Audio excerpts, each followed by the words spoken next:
Dr. Ilya Skolnikoff coming to you live from Acapulco, and I wanted to show you something. It's not my overgrown, unshaven face, though. It's something else. Let me see if I can show you this thing here. Okay, this kind of reminds me of, I'm in Acapulco, Mexico. Acapulco, Mexico, not New Mexico, Mexico.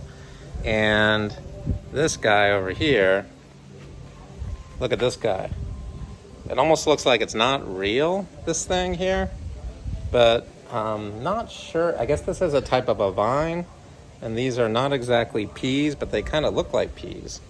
So not sure what the plant is called, but wow, it's pretty incredible, huh? So this brings me to a story of when I was about 7 years old. You got to check these things out, by the way. These things are really, really cool. You just grab one, and they sort of look like they're plastic or something. I mean, they're such a pretty green color. It's just incredible. So when I was about 7 years old, my brother and my mother and my father and I, we all traveled to Costa Rica. And during the daytime, my mother and father would go out on this little safari in Costa Rica, and they'd be checking out these monkeys. My mother is an anthropologist, and she was studying the howler monkeys in Costa Rica. True story. And my brother and I were staying at the place alone, basically. We were just sleeping in. And one day we left and we moved on to another part of Costa Rica. We went over to the beach and we were having some fun on the beach.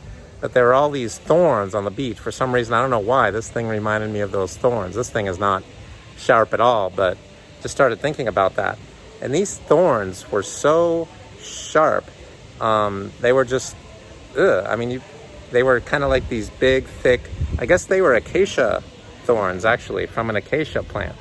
So I was only 7 years old, like I said.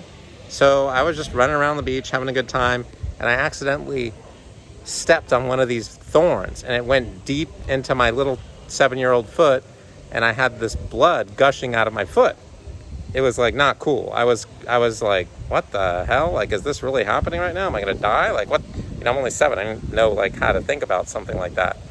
I didn't die, obviously. I'm here now, but my mother wasn't sure what to do, so she got a bandage, and they brought me to some type of a hospital that they had over there in Costa Rica. They wrapped it up, and it took at least a week, couple weeks before I could even put all my weight on that foot. It was so painful, but it stopped bleeding after a while.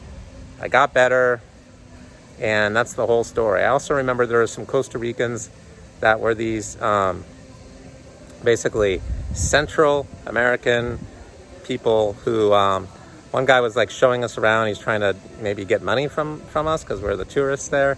And he was showing us these snails and how the snails could be taken out of their shell and they would still survive, hopefully, and that they would just find a new shell. But my mother was not happy to see the snails treated that way. So hope you like this story. Again, Dr. Ilya Skolnikoff coming to you live from Acapulco. And it's always important to be aware of what's in your environment. I think that's what I learned at that time, a long time ago when I was 7, just to notice what's in your environment so you don't get hurt, you don't have a problem, you don't have an emergency. And if you use your environment the right way, you can really benefit from it. That's like a spiritual law. Thanks for joining. See you at the next Adventures with Dr. Ilya. Peace.